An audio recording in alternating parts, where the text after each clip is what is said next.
Actress Gina Carano has incurred the wrath of the mob. The mob that runs Hollywood, the universities, and the arts. She made a historical analogy with the intention of giving people pause in their relentless crusade to ostracize non-leftists from society. This is what she wrote in a post. Jews were beaten in the streets, not by Nazi soldiers, but by their neighbors, even by children.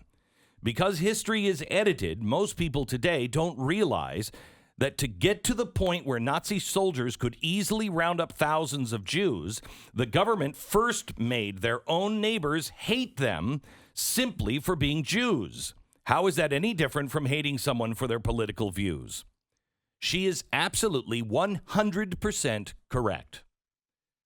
They did it through propaganda, they did it through smears, and they did it through intimidation. And they praised the people who did it.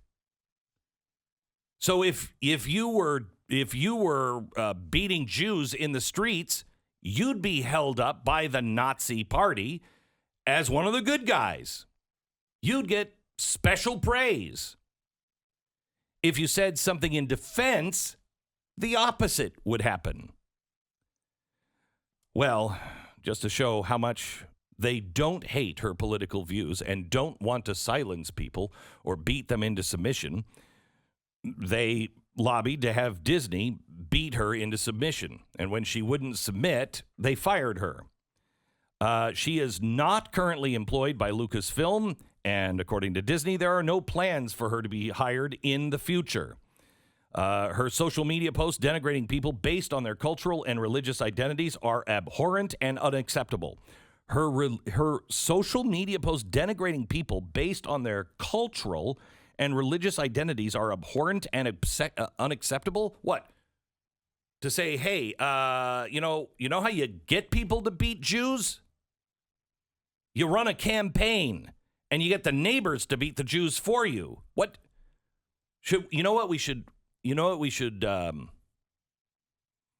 We should start banning things like Schindler's List, because that showed how the German people, not just the Nazis, how the German neighbors were involved, how people were involved in that didn't wear the swastika or the uniform. We should ban that. We should, you know what, Stu, let's make a list of books we should ban.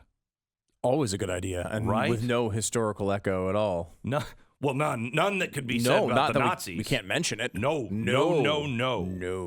All right, let me tell you what's going on. You know this already. This is just to intimidate you and everyone else. This is the way that dictators do it. This is the way. What does that mean? Is that code? Is that a Zionist code? I can't talk about the code. Oh my gosh. Okay. This is the way dictators take over countries. They take over countries by propaganda. That's why propaganda is so dangerous, especially when it is being done by the state and, in our case, also powerful corporations. Now, let me give you one of those powerful corporations, the New York Times. Now, I'm going to address the New York Times specifically on this article in about 50 minutes, so you don't want to miss that. But there's an article that runs today, How Right-Wing Radio Stoked Anger Before the Capitol Siege. The New York Times writes, shows hosted by Rush Limbaugh, Sean Hannity, and other talk radio stars promoted debunked claims of stolen election and urged listeners to fight back. 2 days before the mob of Trump supporters invaded the United States Capitol, upending the nation's peaceful transition of power and leaving at least 5 people dead, the right-wing radio star Glenn Beck delivered a message to his flock of listeners. It's time to fight. It's, quoting, it's time to rip and claw and rake, end quote, Mr. Beck said on his January 4th broadcast. Quote, it's time to go to war, as the left went to war 4 years ago, end quote. Okay, time to rip, claw, and rake. In his January 4th broadcast, it's time to go to war, as the left went to war 4 years ago. Why is that a problem? Why is that a problem? Well, then because if you have a problem with that, you're criticizing how the left went to war 4 years ago, which I don't remember them doing. Okay. I don't remember that part of the story. Well, you should listen to the monologue. Oh, okay. We'll get into that later. Former Fox News host Mr. Beck has speculated for weeks about baseless claims of voter fraud in the presidential race. He told listeners that Donald J. Trump had taught conservatives that you don't have to cower anymore. You don't have to back down when ridiculed into oblivion. You can fight back. Yeah, that's true. Is that a bad message? Is that a bad message to tell people that you don't have to cower? Don't live in fear. Stand up for what you believe in.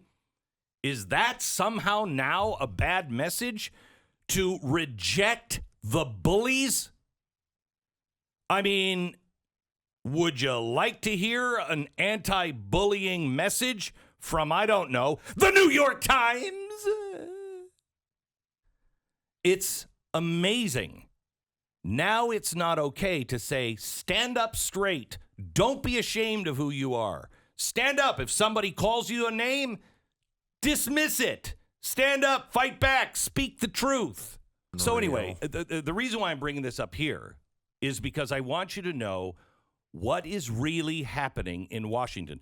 As we discussed yesterday, the Democrats don't have a prayer of of convicting Donald Trump. Okay? They don't have a prayer of it. They're not going to win.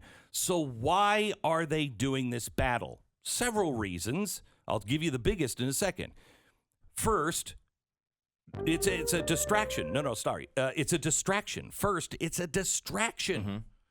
You have to distract from what's really going on in the first 100 days.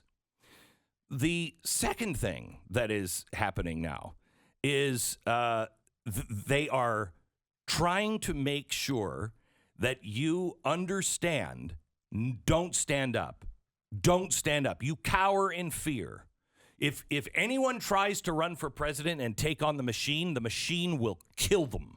It will destroy them in every way possible.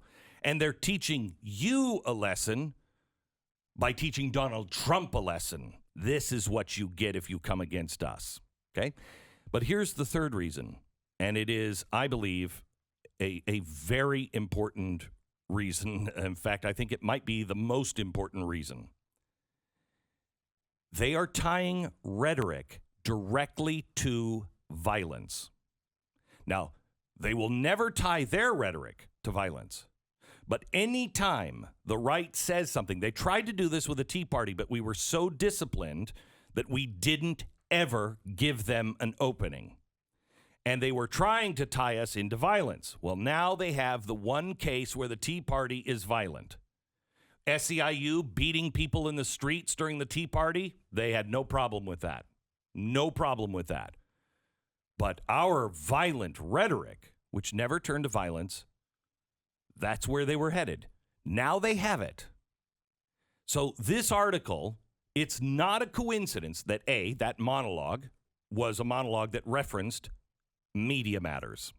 I can guarantee you Media Matters has its fingers all over this story. Second, it's not a coincidence that it is coming out right now.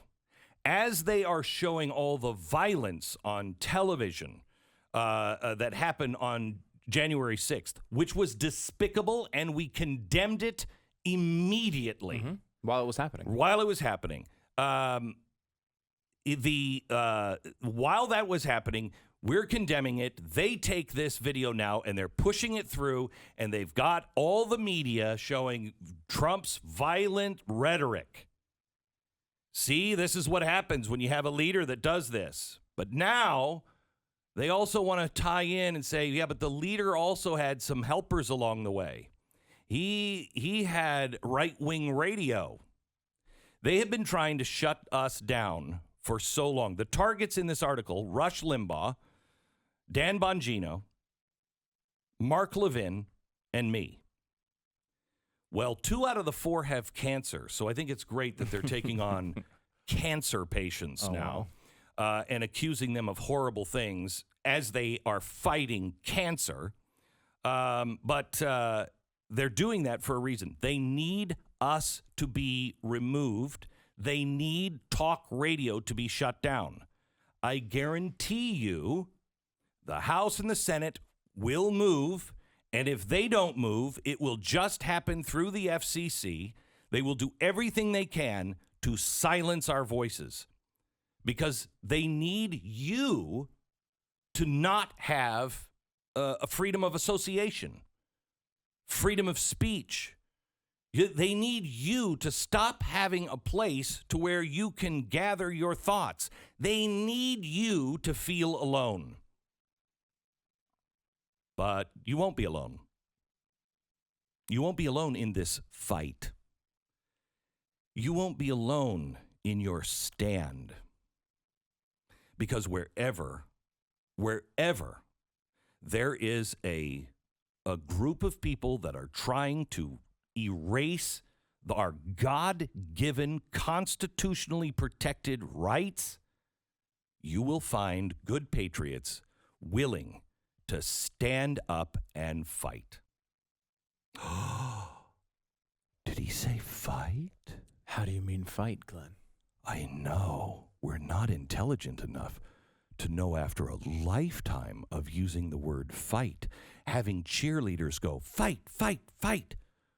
We're so stupid that we don't realize that there are many ways to take that term. And especially those who listen to this program who have heard me talk about Gandhi and MLK forever. Incessantly. I mean, gosh, going back to... Okay, stop. Don't need to hear it. Just know, this is why impeachment is happening. This is what is happening in social media, and it's about to come like a bag of bricks onto talk radio. You will never silence me. You will find me beneath a tree in your town square or in some farm, and I will be there telling you the true history of America, what's truly going on, and how we need to stand shoulder to shoulder and try to be servants of the Lord so he will provide us some protection.